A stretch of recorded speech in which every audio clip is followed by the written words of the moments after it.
Hey, what is up, guys? It is Chris from Riley Games coming at you with another Call of Duty Zombies video. Now, guys, today we are looking at Call of Duty World War II Zombies versus Black Ops 3 Zombies. Now, it might be a little unfair to compare these. I admit Black Ops 3 has way more maps and all that, but nevertheless, there's a lot of new stuff in World War II, and honestly, I've been wanting to compare these for a little bit now for the past couple days. So let's get into it, guys.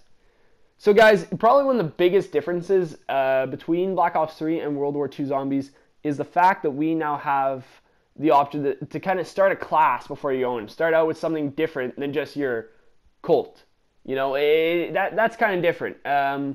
So you're able to have a specialist, basically a camouflage, free fire, all that stuff. You have different mods, and also you can have a different gun. Now, most people do still take the Colt M1911, even though you can have it spawn in with a shotgun and whatnot. Because then you can get that awesome upgrade, which is eggs and bacon, or Mustang and Sally. So, guys, honestly, it's new. I actually like it. Most people like it. And the big thing with it is that when it comes to your mods, like, they're basically your gumballs. And the thing that I love the most about those is basically the fact that once you use them, you don't lose them. It's not like gumballs. It's thought out in the sense of if you have gotten to the point where you've earned this mod, you get to keep it. You don't need to go spending liquid diviniums just to try and get something back, you know, and you don't need to ration what you're using when you're playing zombies, which I love, you know. It just makes the game better, and in that sense, I'll say that that is actually better than Black Ops 3. I kind of like that a lot more. Now, another huge difference, and I'm talking huge, guys, is Juggernaut. Where is it in World War II? It's not there. Obviously, if you've played, you know this. It's now been replaced with the armor system, and I find that the armor system, I think it's the first time that they've done something like this, even with Infinite Warfare and Exo Zombies. It's really the first time that they don't have a Juggernaut, which is kind of fun.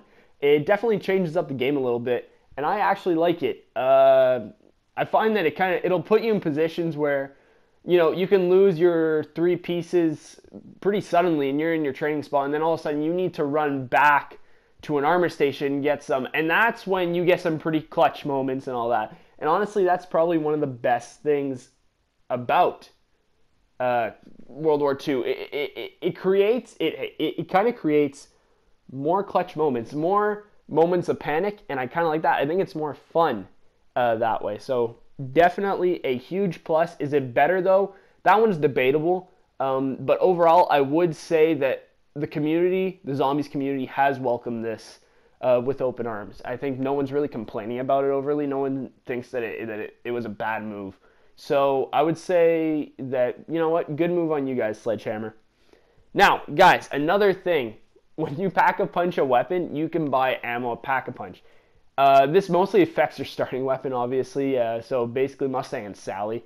But nevertheless, a huge thing that I think most people really like, that you can buy ammo for your Mustang and Sally, your eggs and bacon, as it's called in World War II Zombies. So that right there, honestly, it's a small thing, but it's nice that they addressed that and that they realized that's something that people wanted.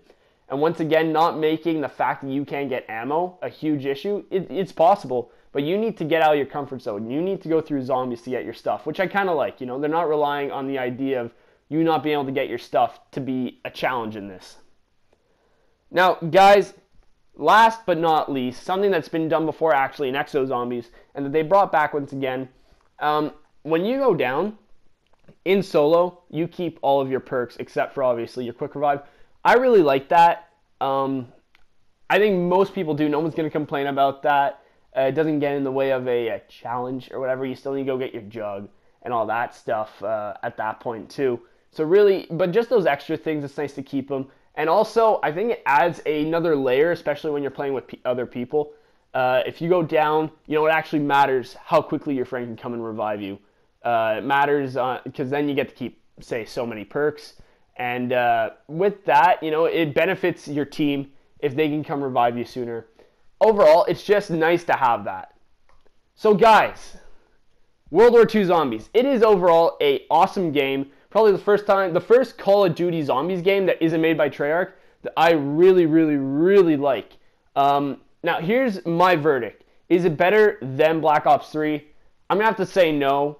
It is unfair though because there are only 2 maps so far. The final verdict will probably come around when the once all DLC is out. But until then, here's what I am gonna say. Personally, for me, what do I rather play right now? World War II Zombies, because with Infinite Warfare, I did not want to play that. I've been playing this now because I've had Black Ops 3 for the past 2 years, and I think everyone is super happy about that.